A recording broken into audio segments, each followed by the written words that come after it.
we are continuing down this journey of leadership, as we begin our conversation, you're now walking through many units of study, so I hope you're tracking with those. We come this week to the idea of vision. Last week we talked about change, and you're just almost wrapping up leadership and as we switch to administration in this course. But this week you're going to talk about levels of vision. Level one's perception.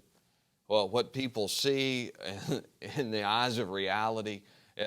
It's hard to change first impression. It's hard to change what somebody thinks is happening. Even if you perceive it differently, it's hard to change their perception. And so that's a level one of vision, is what's the perception? What is now seen? Level two is probability. What can be seen? The eyes of discernment. What will be seen? But then level three is possibility. The eyes of vision. Where could we really be? What could really happen with the ministry God's leading us to do in this local group of believers?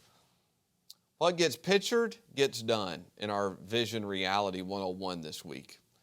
What gets modeled gets done. So if you can help the people picture it, if you can model it for them, if you're praising it, it gets done. Many times we wonder about what's happening in our church, but honestly, from the pulpit, from the announcements, we're praising certain aspects that get a leg up in our ministries, but yet we're wanting something else to thrive, but we're not giving it the same amount of praise, and so it's not getting done at the same level. What gets trained gets done. How are you doing at training your people? What gets measured gets done. What are you measuring?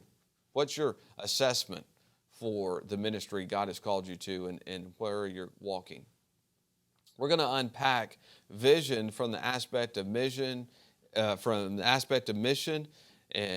the aspect of objectives and goals in our planning unit and administration. Our first administration unit at the midpoint of this class, as we switch gears from leadership to administration.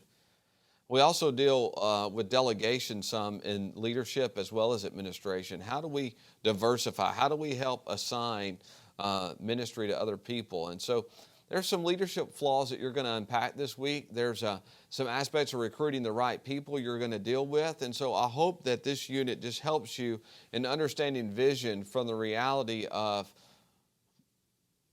what needs to happen in the church, and how do you really rethink what you're doing and what needs to happen in such a way that more ministry can be achieved, more people can be discipled, and your leadership can be advanced as you pour your life into other people, just as we see in Jesus' leadership and Paul's leadership in the early church, and the role Peter had in the early church, and other aspects that happened in ministry in the New Testament. Just how we see that take hold when someone could set a vision and other people could come alongside that and help take it forward, and the people could see what could be. Even in intense levels of persecution, the church was able to go forward.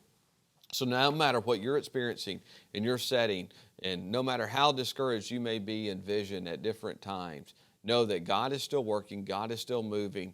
Recharge yourself and get in front of the people and lead them forward and cast a vision for them of what could be in the ministry and model it for them that it gets done.